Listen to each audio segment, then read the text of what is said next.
Le 10 septembre dernier, le Collège des Bernardins organisait sa journée portes ouvertes. L'occasion de faire découvrir le lieu, mais aussi son histoire, sa mission, la diversité de sa programmation et son offre de cours et de conférences. Des stands étaient disposés dans la nef pour permettre au public d'échanger avec des professeurs, des chercheurs, des collaborateurs et des bénévoles du collège. La journée était rythmée de conférences, de performances artistiques et de présentations des formations du Collège des Bernardins. Nous sommes dans un lieu qui porte une mission particulière. Mission particulière car elle puise sa source dans une tradition multiséculaire. Les quêtes de nos contemporains, les questions qui se posent dans tous ceux que nous côtoyons dans nos vies, ces questions-là nourrissent aussi notre enseignement. Voilà, c'est pas un enseignement en vase clos, mais un enseignement qui est pour donner la vie. Le Collège des Bernardins accueille tous ceux qui souhaitent progresser dans la quête du sens de l'existence, à travers les arts, les études, les rencontres.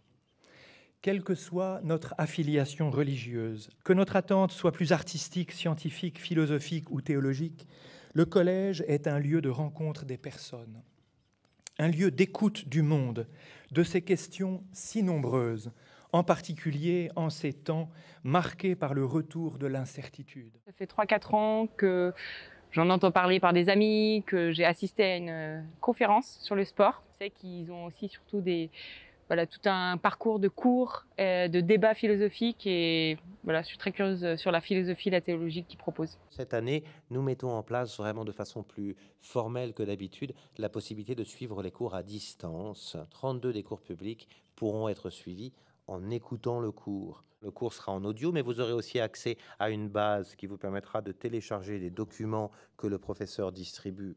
Je suis déjà venu plusieurs fois au Collège des Bernardins, notamment pour des événements artistiques comme des concerts ou des avant-premières de films, un film de Jane Green, un concert de Anna Featherstone.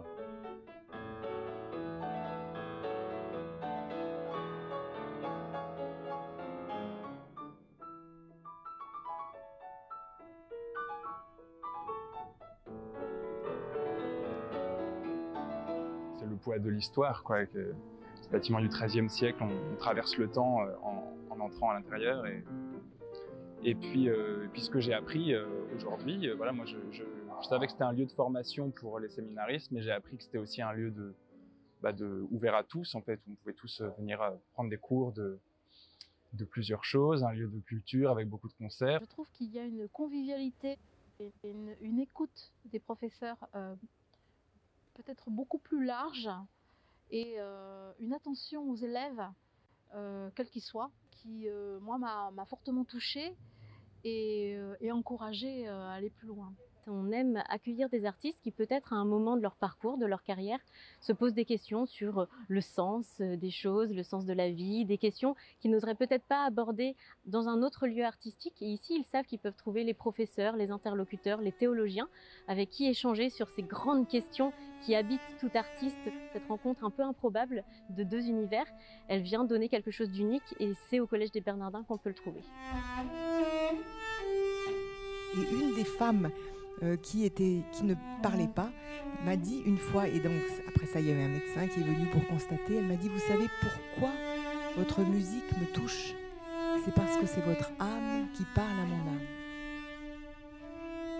Nous devons être là pour redonner du lien et lier ce corps, cette âme et cet esprit qui sont vivants jusqu'au bout.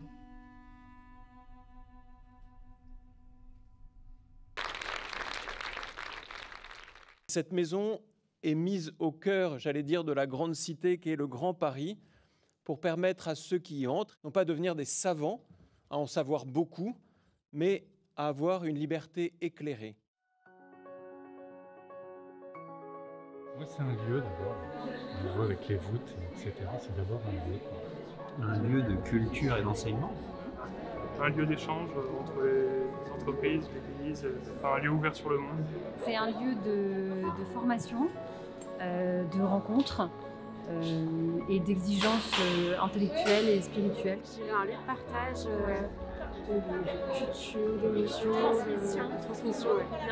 C'est là où on peut approfondir un peu la culture de la foi, voilà. Et donc je suis ravie de cet après-midi, ça a été extraordinaire. Oui. On est à l'affût des conférences qui sont toujours intéressantes. Je vais revenir régulièrement. Avec plaisir pour revenir, c'est un lieu qui compte beaucoup pour moi.